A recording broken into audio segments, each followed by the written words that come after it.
Reluctant Dragon by Kenneth Grahame. Footprints in the snow have been unfailing provokers of sentiment ever since snow was first a white wonder in this drab-coloured world of ours. In a poetry book presented to one of us by an aunt, there was a poem by one Wordsworth in which they stood out strongly, with a picture all to themselves too, but we didn't think very highly either of the poem or the sentiment. Footprints in the sand now were quite another matter, and we grasped Crusoe's attitude of mind much more easily than Wordsworth. Excitement and mystery, curiosity and suspense, these were the only sentiments that tracks, whether in the sand or in snow, were able to arouse in us. We had awakened early that winter morning, puzzled at first by the added light that filled the room. Then, when the truth at last fully dawned on us, and we knew that snowballing was no longer a wistful dream, but a solid certainty waiting for us outside, it was a mere brute fight, for the necessary clothes and the lacing of boots seemed a clumsy invention, and the buttoning of coats an unduly tedious form of fastening, with all that snow going to waste at our very door. When dinner time came, we had to be dragged in by the scruff of our necks. The short armistice over, the combat was resumed, but presently Charlotte and I, a little weary of the contests and of missiles that ran shudderingly down inside one's clothes, forsook the trampled battlefield of the lawn and went exploring the blank virgin spaces of the white world that lay beyond. It stretched away unbroken on every side of us, this mysterious soft garment under which our familiar world had so suddenly hidden itself. Faint imprints showed where a casual bird had alighted, but of other traffic there was next to no sign, which made these strange tracks all the more puzzling. We came across them first at the corner of the shrubbery, and pored over them long, our hands on our knees. Experienced trappers that we knew ourselves to be, it was annoying to be brought up suddenly by a beast we could not at once identify. "Don't you know?" said Charlotte, rather scornfully. "Thought you knew all the beasts that ever was." This put me on my mettle, and I hastily rattled off a string of animal names, embracing both the Arctic and the tropic zones, but without much real confidence. "No," said Charlotte, on consideration. "they won't any of them quite do. Seems like something lizardy. Did you say an iguanodon? Might be that, perhaps. But that's not British, and we want a real British beast. I think it's a dragon." "'Tisn't half big enough," I objected. "Well, all dragons must be small to begin with, like everything else. Perhaps this is a little dragon who's got lost," said Charlotte. "A little dragon would be rather nice to have. He might scratch and spit, but he couldn't do anything really. Let's track him down." So we set off into the wide snow-clad world, hand in hand, our hearts big with expectation, complacently confident that by a few smudgy traces in the snow we were in a fair way to capture a half-grown specimen of a fabulous beast. We ran the monster across the paddock and along the hedge of the next field, and then he took to the road like any tame civilized taxpayer. Here his tracks became blended with and lost amongst more ordinary footprints, but imagination and a fixed idea will do a great deal, and we were sure we knew the direction a dragon would naturally take. The traces, too, kept reappearing at intervals. At least Charlotte maintained they did. And as it was her dragon, I left the following of the slot to her and trotted along peacefully, feeling that it was an expedition anyhow, and something was sure to come of it. Charlotte took me across another field or two and through a copse, and into the fresh road, and I began to feel sure it was only her confounded pride that made her go on pretending to see dragon tracks, instead of owning she was entirely at fault like a reasonable person. At last she dragged me excitedly through a gap in a hedge of an obviously private character. The waste, open world of field and hedgerow disappeared, and we found ourselves in a garden, well kept, secluded, most undragon haunted in appearance. Once inside, I knew where we were. This was the garden of my friend, the circus man, though I had never approached it before by a lawless gap from this unfamiliar side, and here was the circus man himself, placidly smoking a pipe as he strolled up and down the walks. I stepped up to him and asked him politely if he had lately seen a beast. "May I inquire He said with all civility. what particular sort of a beast you may happen to be looking for?" It's a lizardy sort of beast. I explained. Charlotte says it's a dragon, but she doesn't really know much about beasts. The circus man looked around about himself. "I don't think He said. that I've seen a dragon in these parts recently, but if I come across one, I'll know it belongs to you, and I'll have him taken round to you at once." Thank you very much. Said Charlotte. But don't trouble about it, please. 'Cause perhaps it isn't a dragon after all. Only I thought I saw his little footprints in the snow, and we followed him up, and they seem to lead right in here. But maybe it's all a mistake, and thank you all the same. "Oh, no trouble at all. Said the circus man cheerfully. I should be only too pleased. But of course, as you say, it may be a mistake. And it's getting dark, and he seems to have got away for present, whatever he is. You'd better come in and have some tea. I'm quite alone, and we'll make a roaring fire, and I've got the biggest book of beasts you ever saw. It's got every beast in the world, and all of them coloured, and we'll try and find your beast in it." We were always ready for tea at any time, and especially when combined with beasts. There was marmalade too, and apricot jam, brought in expressly for us, and afterwards the beast book was spread out, and, as the man had truly said, it contained every sort of beast that had ever been in the world. The striking of 6 o'clock set the more prudent Charlotte nudging me, and we recalled ourselves with an effort from Beastland and reluctantly stood up to go. "Here, I'm coming along with you. Said the circus man. I want another pipe, and a walk will do me good. You needn't talk to me unless you like." Our spirits rose to their wonted level again. The way had seemed so long, the outside world so dark and eerie, after the bright, warm and the highly coloured beast book. But a walk with a real man, why, that was a treat in itself. We set off briskly, the man in the middle. I looked up at him and wondered whether I should ever live to smoke a big pipe with that careless sort of majesty.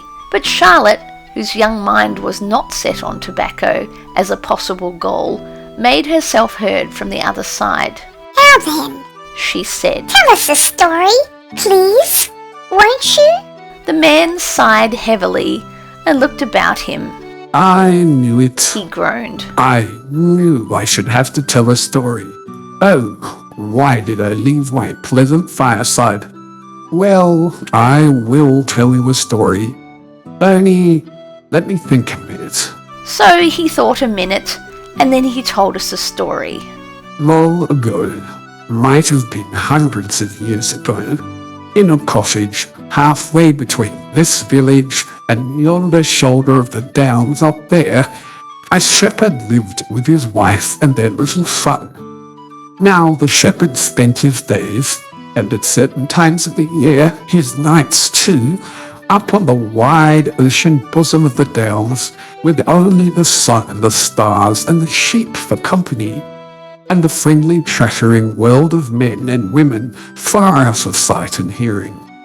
But his little son, when he wasn't helping his father, and often when he was as well, spent much of his time buried in big volumes that he borrowed from the affable gentry and interested parsons of the country round about. And his parents were very fond of him, and rather proud of him too, though they didn't let on in his hearing. So he was left to go his own way and read as much as he liked, and instead of frequently getting a cuff on the side of the head, as might very well have happened to him, he was treated more or less as an equal by his parents, who sensibly thought, in a very fair division of labour, that they could supply the practical knowledge and he the book learning. They knew that book learning often came in useful at a pinch, in spite of what their neighbours said. What the boy chiefly dabbled in was natural history and fairy tales, and he just took them as they came, in a sandwichy sort of way, without making any distinctions. And really, his course of reading strikes one as rather sensible. One evening, the shepherd, who for some nights past had been disturbed and preoccupied, and off his usual mental balance, came home, all of a tremble, and sitting down at the table where his wife and son were peacefully employed, she with her seam, he in following the adventures of the giant with no heart in his body, exclaimed with much agitation, "Oh, my soul, it's all up with me, Maria. Never no more till I go up there on them downs. Was it ever so?" No, don't you take on like that. said his wife, who was a very sensible woman. But tell us all about it first. Whatever it is has given you this shake-up. And then me and you and the son here between us, we ought to be able to get to the bottom of it. "Well, it begun some nights ago. Said the shepherd. You know that cave up there? I never liked it. Somehow, and the sheep never liked it neither. And when sheep don't like a thing, there's generally some reason for it. Well, for some time past, there's been faint noises coming from the cave. Noises like heavy sighings, with breaths mixed up in them. And sometimes a snoring far way down. Real snoring. Yet, somehow, not honest snoring like you and me were nights, you know." I know. Remarked the boy quietly. "Of course, I was terrible frightened. The shepherd went on. Yet, somehow I couldn't keep away. So this very evening, before I came down, I took a cast round by the cave quietly, and there, oh Lord, there I saw him at last as plain as I see you." So, who? Said his wife, beginning to share in her husband's nervous terror. "Why, him, I'm a-telling you." Said the shepherd. He was sticking halfway out of the cave and seemed to be enjoying of the cool of the evening in a poetical sort of way. He was as big as 4 cart horses and all covered with shiny scales, deep blue scales on the top of him, shading off to a tender sort of green below. As he breathed, there was a sort of flicker over his nostrils that you could see over our Talk roads on a baking windless day in summer. He had his chin on his paws, and I should say he was meditating about things. Oh yes, a peaceable sort of beast enough, and not rampant or carrying or not doing anything, but what was quite right and proper, I admit all that. And yet, what am I to do? Scales, you know, and claws, and a tail for certain. Though I didn't see that end of him. I ain't used to him, and I don't hold with him, and that's a fact. The boy, who had apparently been absorbed in his book during his father's recital, now closed the volume, yawned, clasped his hands behind his head, and said sleepily, It's all right, Father. Don't you worry. It's only a dragon. Only a dragon. cried his father.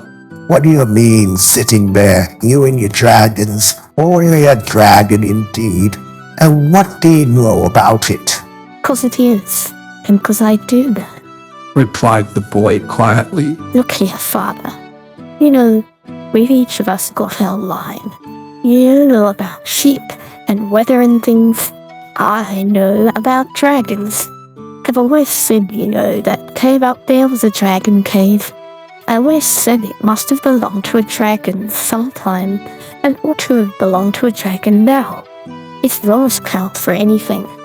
Well, now, you tell me it has got a dragon, and so that's all right.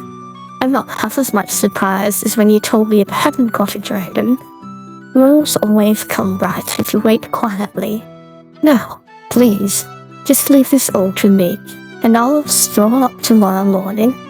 No, in the morning I can't. I've got a whole heap of things to do. Well, perhaps in the evening. If I'm quite free, I'll go up and have a talk to him. And you'll find it'll be all right. Only, please don't go worrying around there without me. You don't understand them a bit, and they're very sensitive, you know. He's quite right, Father. Said the sensible mother. As he says, dragons is his line and not ours. He is wonderful knowing about book beasts, as everyone allows. And to tell the truth, I'm not half happy in my own mind, thinking of that poor animal lying alone up there, without a bit of hot supper or anyone to change the news with. And maybe we'll be able to do something for him. And if he ain't quite respectable, our boy will find out quick enough. He's got a pleasant sort of way with him that makes everybody tell him everything. Next day, after he'd had his tea, the boy strolled up the chalky track that led to the summit of the downs, and there, sure enough, he found the dragon stretched lazily on the sward in front of his cave. The view from that point was a magnificent one.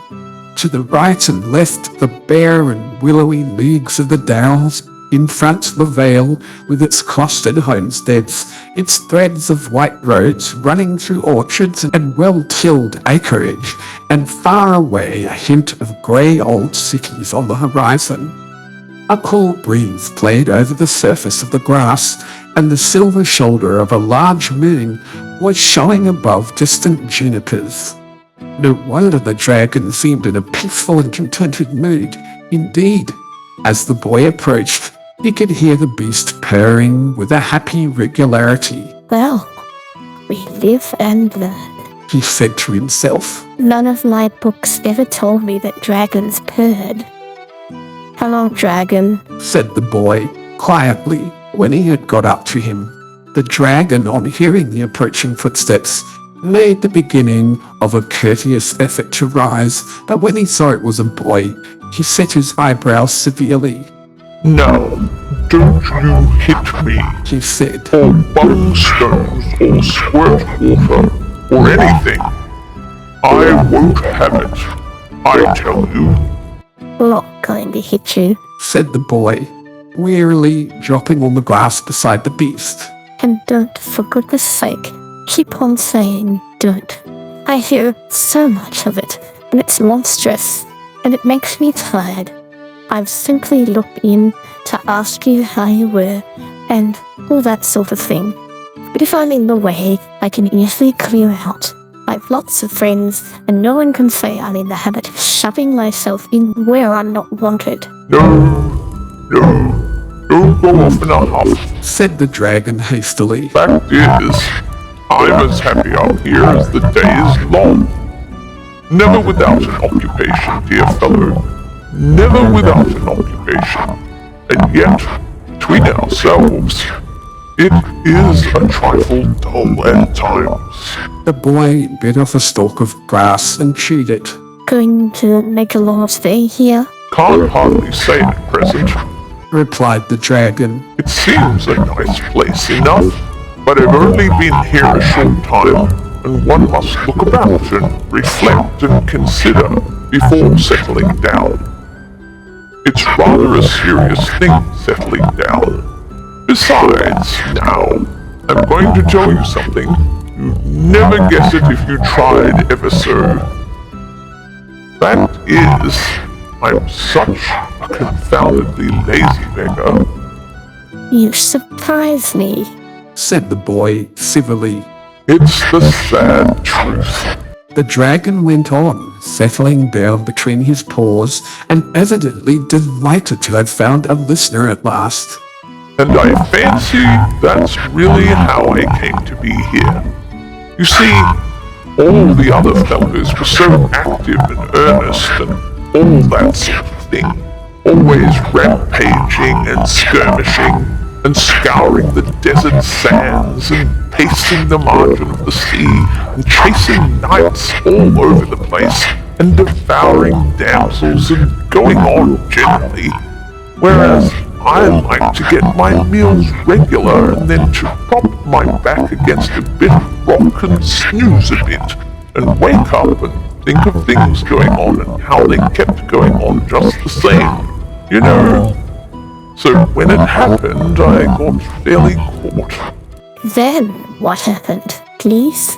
Asked the boy, That's just what I don't precisely know. said the dragon. I suppose the earth sneezed or shook itself, or the bottom rolled out of something. Anyhow, there was a shake and a roar, and a general skirmish, and I found myself miles away underground and wedged in as tight. Well, thank goodness my wants are few, and at any rate, I had peace and quietness and wasn't always being asked to come along and do something. And I've got such an active mind, always occupied, I assure you. But time went on and there was a certain sameness about life.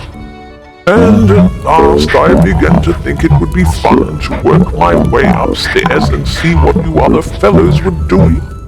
So I scratched and burrowed and worked this way and that way, and at last I came out through this cave here. And I like the country and the view and the people, what I've seen of them, and on the whole, I feel inclined to settle down here. What's your mind always occupied about? Asked the boy. That's what I want to know. The dragon colored slightly and looked away. Presently he said bashfully, Did you ever, just for fun, try to make up poetry, verses, you know? Of course I have. said the boy. Heaps of it. And some of it's quite good. I feel sure, only there's no one here cares about it. Mother's very kind and all that when I read it to her, and so is father for that matter. But somehow they don't seem to. Exactly, Cried the dragon. my own case exactly. They don't seem to, and you can't argue with them about it. Now, you've got culture, you have. I could tell it on you at once. And I should just like your candid opinion about some little things. I threw off lightly when I was down there. I'm awfully pleased to have met you, and I'm hoping the other neighbors will be equally agreeable. There was a very nice old gentleman up here only last night, but he didn't seem to want to intrude. That was my father. Said the boy. And he is a nice old gentleman. And I'll introduce you someday if you like. Can't you two come up here and dine or something tomorrow? Asked the dragon eagerly. Only, of course, if you've got nothing better to do. He added politely. Thanks awfully. Said the boy. But we don't go out anywhere without my mother. And to tell you the truth, I'm afraid she might not quite approve of you. You see, there's no getting her over the hard fact that you're a dragon, is there? And when you talk of settling down, and the neighbours and so on, I can't help feeling that you don't quite realise your position. You're an enemy of the human race, you see. Haven't got an enemy in the world. Said the dragon cheerfully. Too lazy to make 'em, to begin with. And if I do read other fellows my poetry, I'm always ready to listen to theirs. Oh dear, cried the boy. I wish you'd try and grasp the situation properly. When the other people find you out, they'll come after you with spears and swords and all sorts of things. You'll have to be exterminated according to their way of looking at it. You're a scourge and a pest and a baneful monster. Not a word of truth in it. Said the dragon, wagging his head solemnly. Character'll bear the strictest investigation. And now, there's a little sonnet thing I was working on when you appeared on the scene. Oh, if you won't be sensible. Cried the boy, getting up. I'm going off home. No, I can't stop for sonnets. My mother's sitting up. I'll look you up tomorrow sometime or other, and do, for goodness sake, try and realize that you're a pestilential scourge, or you'll find yourself in the most awful fix. Good night. The boy found it an easy matter to set the mind of his parents at ease about his new friend. They had always left that branch to him, and they took his word without a murmur. The shepherd was formally introduced, and many compliments and kind inquiries were exchanged. His wife, however, though expressing her willingness to do anything she could to mend things, or to set the cave to rights or cook a little something when the dragon had been poring over sonnets and forgotten his meals, as male things will do, could not be brought to recognize him formally. The fact that he was a dragon, and they didn't know who he was, seemed to count for everything with her. She made no objection, however, to her little son spending his evenings with the dragon quietly, so long as he was home by 9 o'clock, and many a pleasant night they had sitting on the sward while the dragon told stories of old times when dragons were quite plentiful and the world was a livelier place than it is now, and life was full of thrills and jumps and surprises. What the boy had feared, however, soon came to pass. The most modest and retiring dragon in the world, if he's as big as 4 cart horses and covered with blue scales, cannot keep altogether out of the public view. And so, in the village tavern of nights, the fact that a real live dragon sat brooding in a cave on the downs was naturally a subject for talk. Though the villagers were extremely frightened, and were rather proud as well, it was a distinction to have a dragon of your own, and it was felt to be a feather in the cap of the village. Still, all were agreed that this sort of thing couldn't be allowed to go on. The dreadful beast must be exterminated. The countryside must be freed from this pest, this terror, this destroying scourge. The fact that not even a hen roost was the worse for the dragon's arrival wasn't allowed to have anything to do with it. He was a dragon, and he couldn't deny it, and if he didn't choose to behave as such, that was his own lookout. But, in spite of much valiant talk, no hero was found willing to take sword and spear and free the suffering village and win deathless fame, and each night's heated discussion always ended in nothing. Meanwhile, the dragon, a happy bohemian, lolled on the turf, enjoyed the sunsets, told antediluvian anecdotes to the boy, and polished his old verses while meditating on fresh ones.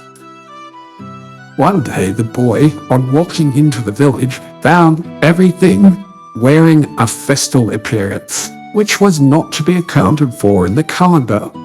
Carpets and gay-coloured stuffs were hung out of the windows, the church bells clamoured noisily, and the little street was flower-strewn, and the whole population jostled each other along each side of it, chattering, shoving, and ordering each other to stand back. The boy saw a friend of his own age in the crowd and hailed him. What's up? He cried. Is it the players, or bears, or a circus, or what? It's all right. His friend hailed back. Here's a coming. Who's a coming? Demanded the boy, thrusting into the throng. Why, St. George, of course. Replied his friend. He's heard tell of our dragon, and he's coming on a purpose to slay the deadly beast and free us from this horrid yoke. Oh my, won't there be a jolly fight? Here was news indeed. The boy felt that he ought to make quite sure for himself, and he wriggled himself in between the legs of his good-natured elders, abusing them all the time for their unmannerly habit of shoving. Once in the front rank, he breathlessly awaited the arrival. Presently, from the faraway end of the line came the sound of cheering. Next, the measured tramp of a great war horse made his heart beat quicker, and then he found himself cheering with the rest, as amidst welcoming shouts, shrill cries of women, uplifting of babies and waving of handkerchiefs, St. George paced slowly up the street. The boy's heart stood still, and he breathed with sobs. The beauty and the grace of the hero was so far beyond anything he had ever seen. His fluted armor was inlaid with gold, his plumed helmet hung at his saddle bow, and his thick fair hair framed a face gracious and gentle beyond expression till you caught the sternness in his eyes. He drew rein in front of the little inn, and the villagers crowded round with greetings and thanks and voluble statements of their wrongs and grievances and oppressions. The boy heard the grave, gentle voice of the saint assuring him that all would be well now, and that he would stand by them and see them righted and free from their foe. Then he dismounted and passed through the doorway, and the crowd poured in after him. But the boy made off up the hill as fast as he could lay his legs to the ground. It's all up, dragon. He shouted as soon as he was within sight of the beast. He's coming. He's here now. You'll have to pull yourself together and do something at last. The dragon was licking his scales and rubbing them with a bit of house flannel the boy's mother had lent him, till he shone like a great turquoise. Don't be violent, boy. He said, without looking round. Sit down and get your breath, and try to remember that the noun governs the verb, and then perhaps you'll be good enough to tell me who's coming. That's right, take it coolly, said the boy. Hope you'll be half as cool when I've got through with my news. It's only St. George who's coming, that's all. He rode into the village half an hour ago. Of course you can lick him, a great big fella like you, but I thought I'd warn you because he's sure to be around early, and he's got the longest and wickedest looking spear you ever did see. And the boy got up and began to jump around in sheer delight at the prospect of the battle. Oh, dearie me, moaned the dragon. This is too awful. I won't see him, and that's flat. I don't want to know the fellow at all. I'm sure he is not nice. You must tell him to go away at once, please. Say he can write if he likes, but I can't give him an interview. I'm not seeing anybody at present. Now, dragon, said the boy imploringly. Don't be perverse and wrong-headed. You've got to fight him sometime or other, you know, 'cause he's St. George and you're the dragon. Better get it over, then we can go on with the sonnets. And you ought to consider other people a little too. If it's been dull up here for you, think how dull it's been for me. My dear little man, said the dragon solemnly. Just understand once and for all that I can't fight and I won't fight. I've never fought in my life, and I'm not going to begin now just to give you a Roman holiday. In old days I always let the other fellows, the earnest fellows, do all the fighting. And no doubt that's why I have the pleasure of being here now. But if you don't fight, he'll cut your head off, gasped the boy, miserable at the prospect of losing both his fight and his friend. Oh, I think not, said the dragon, in his lazy way. You'll be able to arrange something. I've every confidence in you. You're such a manager. Just run down, there's a chap, and make it all right. I'll leave it entirely to you. The boy made his way back to the village in a state of great despondency. First of all, there wasn't going to be any fight. Next, his dear and honoured friend the dragon hadn't shown up in quite such a heroic light as he would have liked. And lastly, whether the dragon was a hero at heart or not, it made no difference, for St. George would most undoubtedly cut his head off. Arrange things indeed. He said bitterly to himself. The dragon treats the whole affair as if it was an invitation to tea and croquet. The villagers were straggling highwards as we passed up the street, all of them in the highest spirits, and gleefully discussing the splendid fight that was in store. The boy pursued his way to the inn and passed into the principal chamber where St. George now sat, musing over the chances of the fight and the sad stories of rapine and of wrong that had so lately been poured into his sympathetic ears. May I come in, St. George? Said the boy politely as he paused at the door.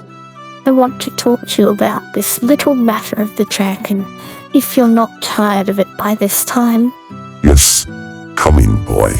Said the saint kindly. Another tale of misery and wrong, I fear me. Is it a kind parent then of whom the tyrant has bereft you, or some tender sister or brother? Well, it shall soon be avenged. Nothing of the sort. Said the boy. There's a misunderstanding somewhere, and I want to put it right. The fact is, this is a god dragon. Exactly. Said St. George, smiling pleasantly.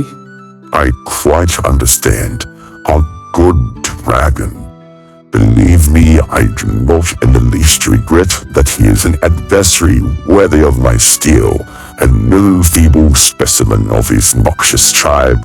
But he's not a noxious tribe. Cried the boy, distressedly. Oh dear, how stupid men are when they get an idea into their heads. I tell you, he's a god dragon, and a friend of mine, and he tells me the most beautiful stories you ever heard, all about old times and when he was little, and he's been so kind to Mother, and Mother would do anything for him, and Father likes him too, though Father doesn't hold with art and poetry much, and always falls asleep when the dragon starts talking about style. But the fact is, nobody can help liking him when they know him. He's so engaging and so trustful, and as simple as a child. Sit down and draw your chair up. Said St. George. I like a fellow who sticks up for his friends, and I'm sure the dragon has his good points. If he's got a friend like you, but that's not the question. All this evening I've been listening with grief and anguish unspeakable to tales of murder, theft, and wrong. Rather too highly colored, perhaps. Not always quite convincing, but forming in the main a most serious role of crime. History teaches us that the greatest rascals often possess all the domestic virtues, and I fear that your cultivated friend, in spite of the qualities which have won, and rightly your regard, has got to be speedily exterminated. Oh, you've been taking in all the yarns those fellows have been telling you. Said the boy impatiently. Why, our village is the biggest storytellers in all the country round. It's a known fact. You're a stranger in these parts, or else you'd have heard it already. All they want is a fight. They're the most awful beggars for getting up fights. It's meat and drink to them. Dogs, bulls, dragons, anything, as so long as it's a fight. Why, they've got a poor innocent badger in the stable behind here at this moment. They were going to have some fun with him today, but they're saving him up now till your little affair's over. And I no doubt they've been telling you what a hero you were and how you were bound to win in this cause of rights and justice and so on. But let me tell you, I came down the street just now and they were betting 6-4 on the dragon freely. 6-4 on the dragon?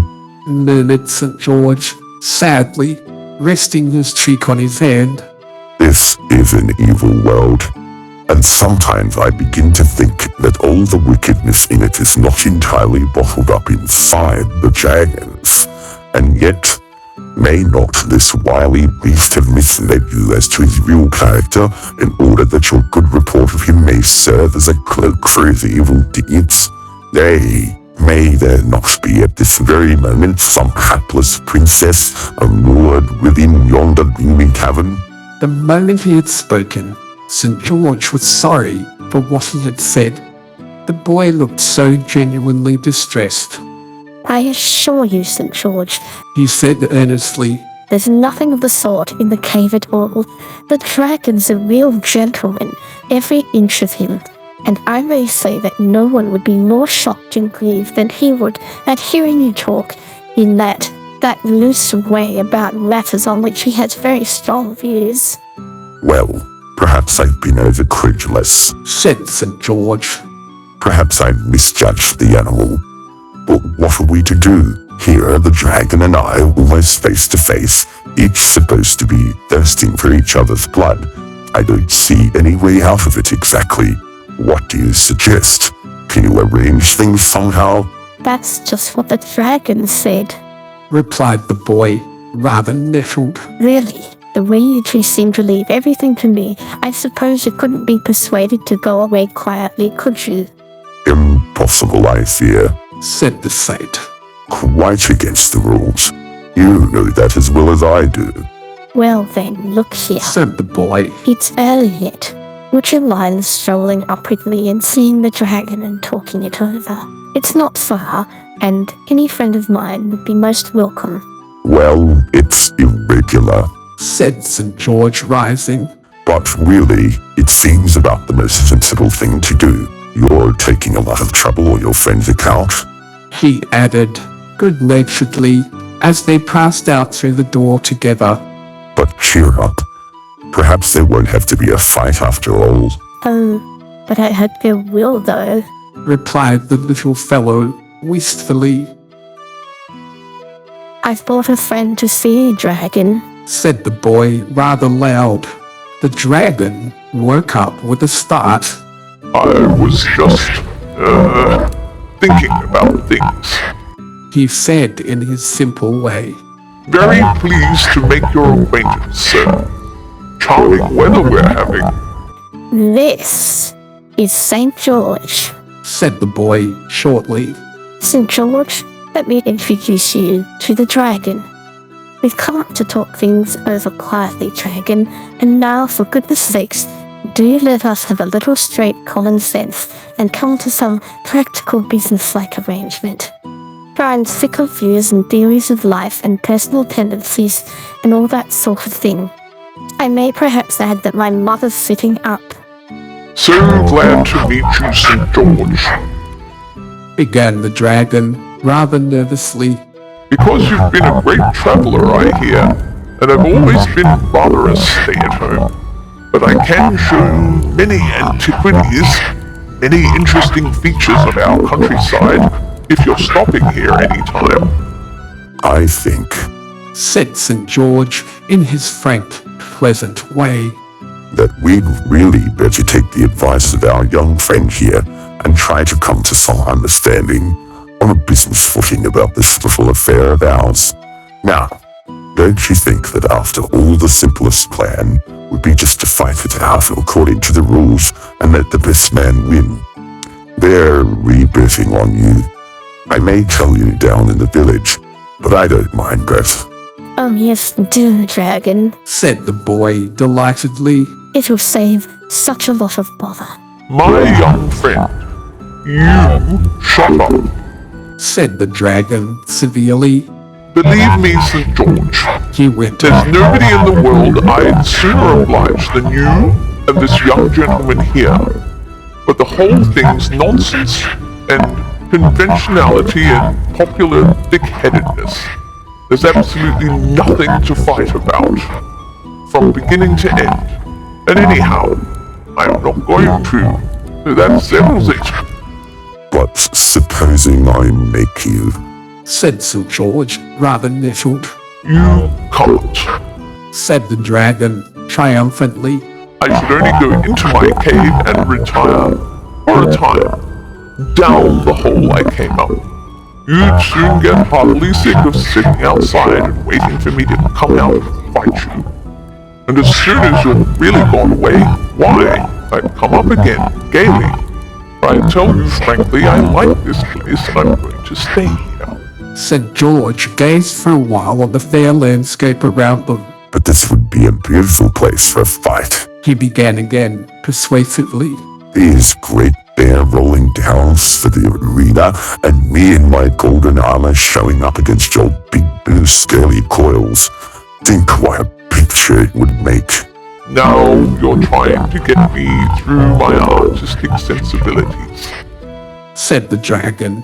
but it won't work. Not but what it would make a very pretty picture, as you say.